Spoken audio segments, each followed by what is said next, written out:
did 21 years for a crime that I committed at 17 years old in which no one was physically hurt, harmed, or injured. And I was a first-time felony offender.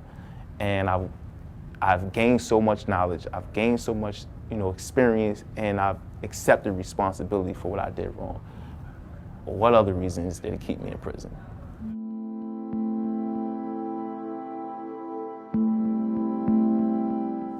When Dontae Mitchell was 17 years old, he was sentenced as an adult to 35 to 70 years in prison. His sentence is comparable to that of a murderer, even though no one was injured in his crime. Black youth are 9 times more likely to be sentenced as adults than white youth. Dontae has now spent more than half of his life in prison, and he's not eligible for parole for 6 more years. When the judge told me 30 years, I kind of been in denial a long time. Dontae, who grew up in Albany, New York, describes his childhood as traumatic.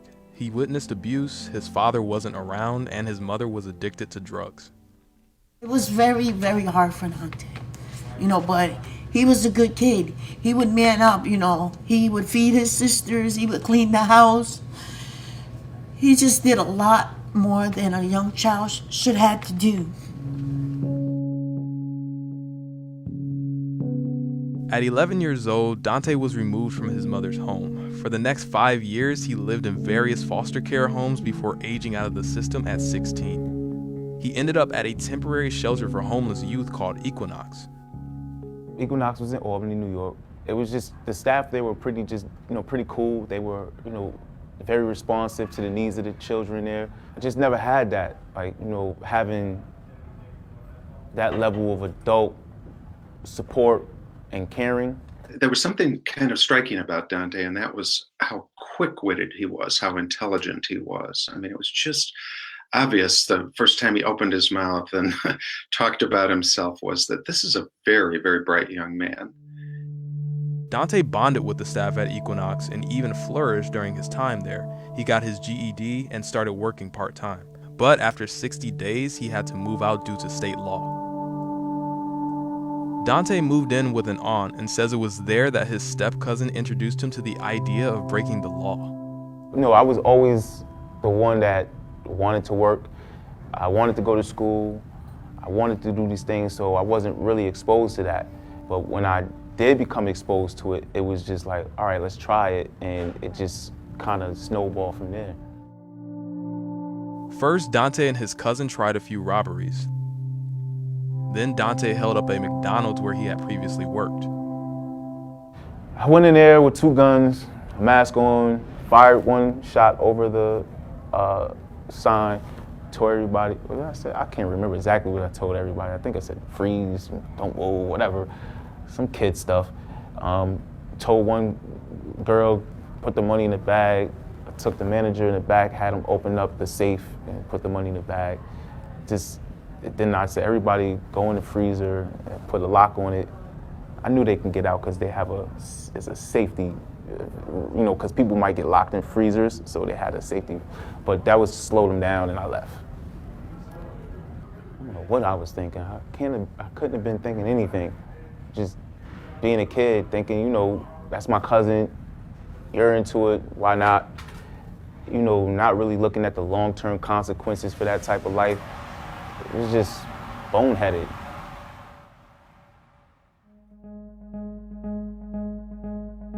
Despite being 17 and a first-time felony offender, Dontae was charged as an adult and received the maximum sentence of 35 to 70 years, which was reduced to 25 to 50 due to state sentencing laws. Nobody was hurt, nobody was injured, nobody was killed, nobody was beaten, nobody was stabbed. And here's a young man who may spend 50 years in prison. All of this happened at a time when rising crimes among teens triggered a public fear of juvenile criminals. They are not just gangs of kids anymore. They are often the kinds of kids that are called super predators. No conscience, no empathy. We can talk about why they ended up that way, but first we have to bring them to heel.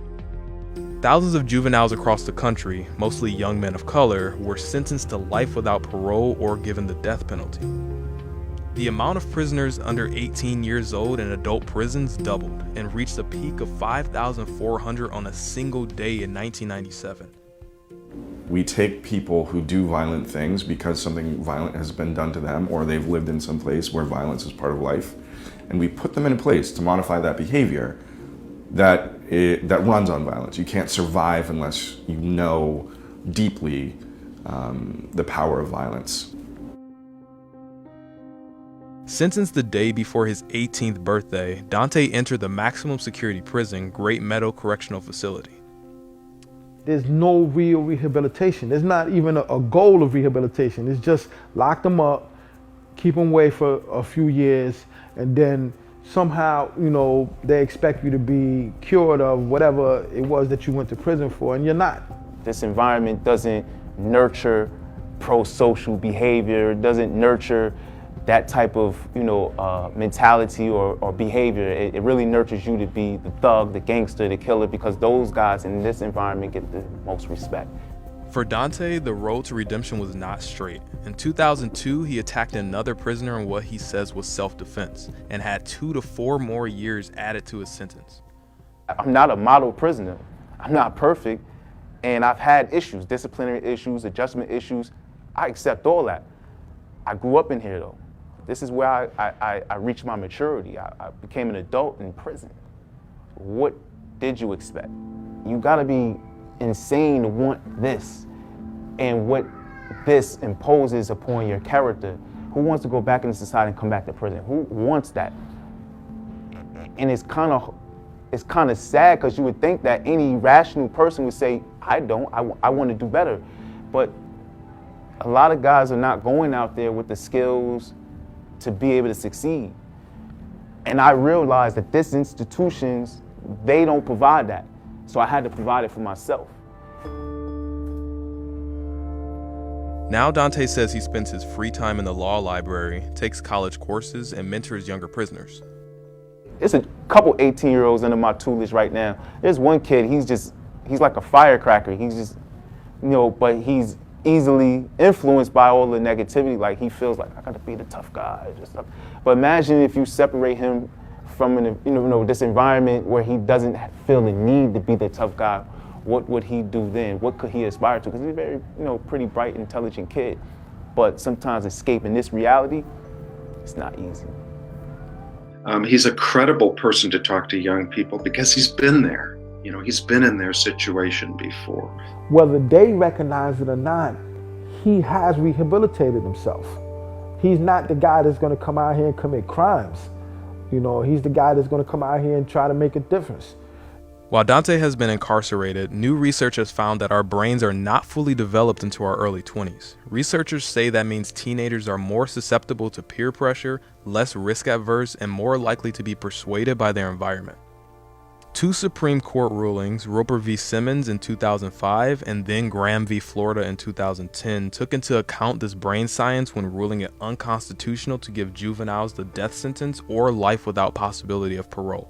They argue that for offenders under 18, a state must impose a sentence that provides some meaningful opportunity for release based on demonstrated maturity and rehabilitation. New York has made small steps to update their treatment of juveniles. In 2017, Governor Andrew Cuomo signed Raise the Age legislation that raises the age of criminal responsibility for nonviolent crimes from 16 and 17 to 18 years old. This new policy does not affect Dontae's case, and he feels it does not go far enough. You got 18-year-old kids here now that don't belong here. Honestly, I think until you maybe turn 21, you shouldn't be surrounded by this environment. You have to do more for the youth that are coming in and for the guys such as myself who've already did time. We need to do a lot more in terms of raising the age. There are places that are trying to raise the age to 21, 24, trying to follow the science.